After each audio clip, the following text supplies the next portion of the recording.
मायावती की बसपा आखिर क्यों कांग्रेस के साथ गठबंधन करना नहीं चाहती, इसके पीछे की मुख्य वजह है और अगर गठबंधन करेगी तो किन शर्तों के आधार पर करेगी, इन सब बातों को लेकर एक बड़ा खुलासा हुआ है। दरअसल आप जैसा कि जानते हैं, उत्तर प्रदेश में मायावती को कई बार कांग्रेस पार्टी गठबंधन का ऑफर दे चुकी है, क्योंकि कांग्रेस का ग्राफ उत्तर प्रदेश में बहुत ज़्यादा गिर चुका है। 2017 में कांग्रेस ने सपा के साथ भी मिलकर चुनाव लड़कर देख लिया, लेकिन कोई फायदा नजर नहीं आया।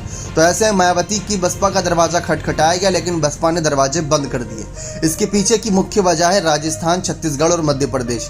कहा जाता है कि इन्हीं राज्यों में कांग्रेस का सबसे ज्यादा अगर वोट परसेंटेज किसी ने काटा है तो वो है बहुजन समाज पार्टी, और इससे कांग्रेस भी नाराज है। और इसी वजह से कांग्रेस जब भी बसपा के साथ गठबंधन की बात आती है तो सीट बंटवारे के मामले में कम सीट का ऑफर देती है उन्हें, कि उन्हें कम सीट दी जाएगी, और इसी को लेकर बहुजन समाज पार्टी हमेशा नाराज रहती है। तो इसी बात को लेकर राहुल गांधी ने एक बात साफ कह दी थी एक प्रेस कॉन्फ्रेंस में कि अगर बसपा को ये लगता है कि अब उन्हें कम सीट देंगे तो हम तो उनको उत्तर प्रदेश के 2022 के विधानसभा चुनाव में मुख्यमंत्री बनाने को तैयार थे, तो इसमें कम सीट का सवाल ही नहीं पैदा होता।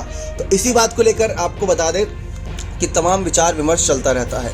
रही बात वोट परसेंटेज काटने की और किस तरीके से बसपा ने कांग्रेस का नुकसान किया, तो जैसा कि आप जानते हैं, मायावती खुद इस बात को कबूल कर चुकी हैं कि अगर कांग्रेस पार्टी अपना काम बखूबी करती देश भर में, तो बहुजन समाज पार्टी क्या ऐसी कई पार्टियां जो देश में कांग्रेस से टूटकर बनी है, उसकी नौबत ही नहीं आती। फिर ऐसी कई सारी पार्टियां जो कांग्रेस से टूटकर बनी, जैसे गुलाम नबी आज़ाद की पार्टी की बात कर ले, टीएमसी की बात कर ले, एनसीपी की बात कर ले, तो यहाँ पर बसपा की भी बात कर ले, लेकिन बसपा अलग विचारधारा के साथ बनी थी।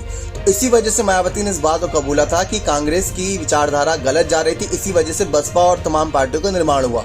इसी के साथ साथ मायावती ने एक और बात कबूली थी कि कांग्रेस कहीं ना कहीं जो उनके साथ पहले दलित और मुस्लिम वोटर्स उनका साथ देते थे, लेकिन उनको भरोसा नहीं रहता था कि हमारा आगे क्या भविष्य रहेगा। लेकिन उन्होंने जब बसपा पर भरोसा जताया तो उनको फायदा मिला। मायावती उनके हक के लिए खड़ी रहती है, जब भी किसी दलित या किसी मुस्लिम की बात आती है मायावती आगे खड़ी रहती है। इस बात में तो सच्चाई है, लेकिन यहाँ पर देखा जाए तो मायावती ने कांग्रेस के बहुत बड़ी संख्या में दलित और मुस्लिम वोटर्स अलग अलग राज्यों में काट दिए हैं। अब दूसरी तरफ मायावती इस बात से भी नाराज है कि चलो माना सीट बंटवारे के टाइम पे कम सीट बांटी जाती है और मायावती अकेले चुनाव लड़ना पसंद कर रही है। बात हर कोई देख चुका है। चुनाव के बाद गठबंधन कर लेते हैं, ये बात भी साफ नजर आती है। जब सत्ता परिवर्तन की बात आती है तो आगे आती है। लेकिन राजस्थान में जैसा कि आप जानते हैं कि कांग्रेस में बीएसपी के 6 विधायक शामिल हो गए थे, तो ये मायावती की पीठ पे खंजर घोंपा था। इसी वजह से मायावती कांग्रेस से बहुत नाराज रहती हैं कि मतलब उस समय तो मायावती कोर्ट तक चली गई थी, कांग्रेस को घसीटने के लिए कोर्ट तक चली गई थी।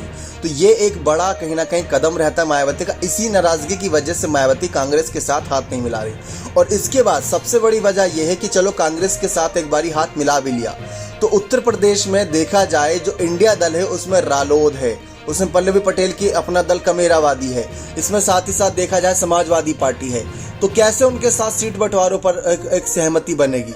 सीट बंटवारों पर सहमति भी तो बननी चाहिए कि पता लगा 15-20 सीटें सबके हिस्से में आ रही, तो उसमें कौन कितनी सीटों पर चुनाव लड़के कितनी सीटें जीत पाएगा, तो ये बहुत मुश्किल रहेगा। और ऐसे में मायावती तो प्रधानमंत्री बनना चाहती हैं, लेकिन कांग्रेस से ही 3 दावेदार है, जिसमें मल्लिकार्जुन खड़गे, राहुल गांधी, प्रियंका गांधी, ये 3 दावेदार पीएम पद के हैं।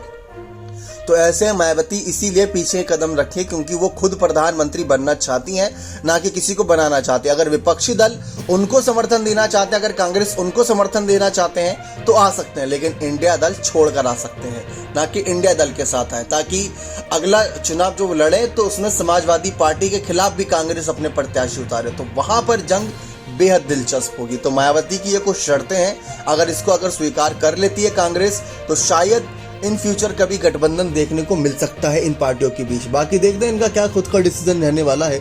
बने रहे चैनल के साथ ऐसी और तमाम जानकारियों के लिए बहुत बहुत धन्यवाद।